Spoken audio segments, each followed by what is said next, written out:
It's old saying that either you are coming out of a storm, you're in a storm, or you're about to go into a storm.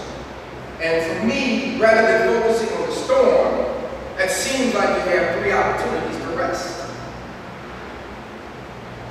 And although folks don't see it that way, the challenge is to see what Jesus sees. That in order for you to be effective in whatever you're doing, wherever you're going, you need to rest. Didn't God, in God's infinite energy, wisdom, God created all in 6 days, and on the 7th, rested. And don't get me wrong, God didn't rest because God was tired. Don't get me wrong. God rested because God wanted to enjoy the fruits of the creation. God created and said, let's check this out. I like this. Created again, let's check this out. I like this. Created this, I like it. I like it. I like it. On the 7th day, I really want to enjoy all this. Rest is not about being tired. Rest is about the opportunity to reflect on where you've been, to analyze and to internalize the lessons of yesterday. Rest is an opportunity to look towards what's coming tomorrow. So rest is not always about a physical or emotional tiredness. If you get to that point, you waited too long. Rest is about understanding that the thing that you just went through was for a purpose, and there was a plan to it, and that there were some lessons that you could learn.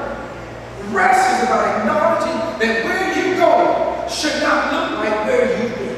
And if it does, that means you haven't left where you were. Rest. When was the last time you enjoyed the journey that you're on now? When was the last time that you enjoyed? Whether you're in college, your classes and responsibilities, papers, juries, and all kinds of stuff. When was the last time that you actually enjoyed? When was the last time that you enjoyed the opportunities of promotion, the opportunities to have increased responsibilities, the opportunities to be elevated in posture and position? When was the last time you enjoyed that? When was the last time after a grueling 9 months of school and being told to do by teachers and coaches, just to enjoy the fact that you did it? When was the last time that as you progress in your professional career and get opportunities to expand your knowledge base and to venture out into uncharted waters, that you enjoy? Rest. Enjoy your accomplishments. Enjoy where you have been. As the old folks say, when I look back over my life, it's not to share the doom and gloom. It's not to draw all the perplexing situations you've been in. This is to actually enjoy the fact that God has taken you from here and has brought you to here. Realizing the blessings in the midst of the challenges can only happen when you pause for rest. If you've been with us a while, when was the last time that you paused and took a deep breath and thank God for all the people and things that in your life that you can be grateful for? When was the last time that you did? I want to share with you this afternoon as I close that your future is guided by your reflections of the past. Your future is guided by your reflections on the past. You can only see as far out as you can see behind. What am I saying? I'm saying that your tomorrow depends on what you did with your yesterday. Your tomorrow depends on what you did with your yesterday. In order to have an intentional future, an intentional tomorrow, you have to learn the lesson of intentionality from yesterday. God demands that we rest. Jesus taught the disciples to rest. I'm challenging you this afternoon to find some time, make some time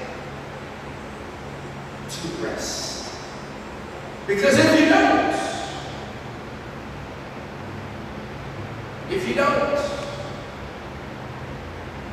your body will rest you. The situations that you find yourselves in will rest you. Those things that you're worried so much about will rest you. Jesus said it doesn't have to be that. He doesn't excuse us from the hard work, but he prepares us for the responsibilities that we will have in front of us. Rest, rest, rest. I'm reminded of the old tree out where I grew up in California. There's a huge park called Yosemite National Park. And in Yosemite National Park, they have legendary redwood trees. And these redwood trees are huge, huge trees. Gorgeous trees. The color of the bark on them is just absolutely fascinating and gorgeous. The way they sprout, the limbs, the leaves that come out are absolutely magnificent. They're gorgeous.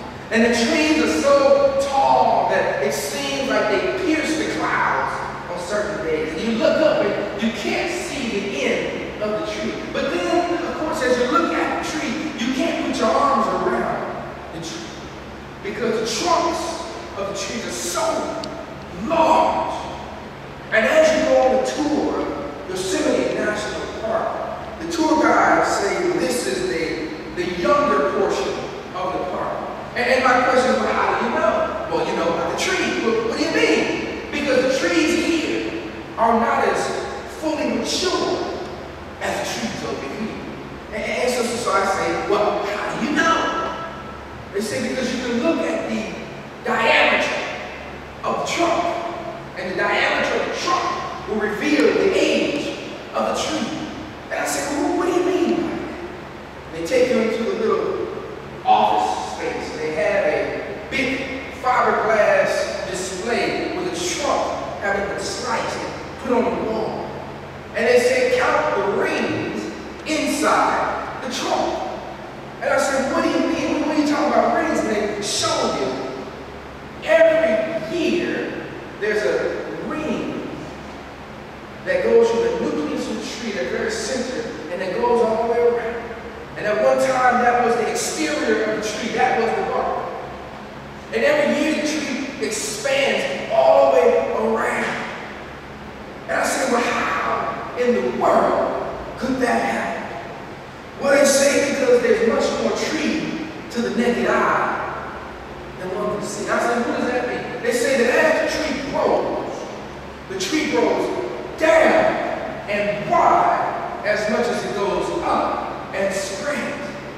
And so that trunk, where it cracks the earth, is a perfect sign of what's going on both the top and the bottom of the tree. So you take a little section of the tree, you look at it, and you count the rings, and you can tell how old this tree is. And we saw trees that were 100 years old, and 350 years old, and 500 years old. And I said, this is amazing. And I said, well, how do you know what is really going on? And they say the tree grows in seasons. It grows in seasons. The tree will grow, and then it will rest. Then it will grow, then it will rest. Then it will grow, then it will rest. And I believe, my brothers and sisters, that we are just like that tree. I thank God that our trunk don't get that much wide. I praise God for it. I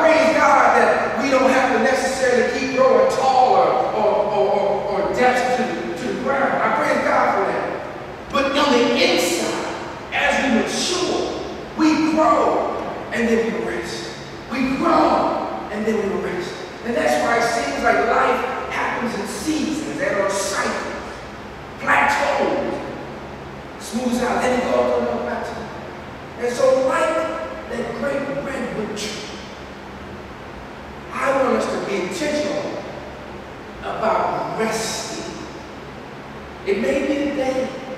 It may be 2 hours. It may be 2 weeks. I don't know how long it may be for your life, for our lives. But it's imperative that we rest, because the growth cycle depends on rest. We're so busy working hard and working long that we don't realize that the labor is not complete until the rest part of the cycle. So I pray, no matter how you do it, that you accept the challenge to learn how to rest. Because rest is preparation for next level. Praise God.